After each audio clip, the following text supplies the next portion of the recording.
ولایت نیوز میں آپ کا خیر مقدم ہے۔ فلسطین میں جاری نسل کشی، روضہ امام علی رضا علیہ السلام کے گنبد کا پرچم تبدیل۔ فلسطین میں جاری نسل کشی اور صہیونی حکومت کے وحشیانہ حملوں کے نتیجے میں ہزاروں لوگوں کی موت کے سوگ میں امام علی رضا علیہ السلام کے گنبد کا پرچم تبدیل کر دیا گیا۔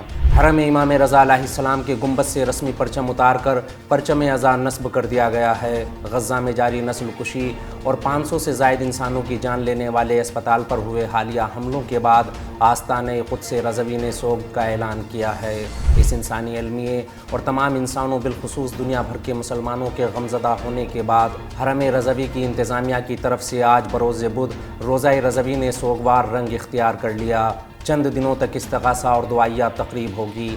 حالیہ دنوں میں اسرائیلی حکومت کی جانب سے کیے جانے والے جرائم منگل کی شام اپنے عروج پر پہنچ گئے اور غزہ کے وسط میں واقع اسپتال میں زیر علاج مریضوں، طبی عملے اور پناہ لینے والے سینکڑوں فلسطینیوں کو صہیونی حملوں کا نشانہ بنایا گیا۔ اس حملے میں سینکڑوں بے گناہ افراد مارے گئے، جن میں اکثر خواتین اور بچے شہید ہیں۔ بعض خبر رساں ذرائع نے اس حملے میں شہید ہونے والے لوگوں کی تعداد 1000 سے زائد بتائی ہے اور اسے صہیونیوں کا سب سے تباہ کن جرم قرار دیا ہے۔ اس حملے سے پہلے گزشتہ کئی دن کے دوران صہیونیوں نے 3000 سے زائد فلسطینیوں کو شہید کیا ہے۔ اس انسانی المیے کے پیش نظر اور تمام انسانوں بالخصوص دنیا بھر کے مسلمانوں کے سوگ میں حرم رضوی کی انتظامیہ کی طرف سے گنبد پر سیاہ پرچم نصب کرتے ہوئے سوگ کا اعلان کیا گیا۔ اس خبر میں فی الحال اتنا ہی۔ قومی، بین الاقوامی اور عالمی اسلام کی اہم خبروں سے باخبر رہنے کے لیے ولایت نیوز سے جڑے رہیے۔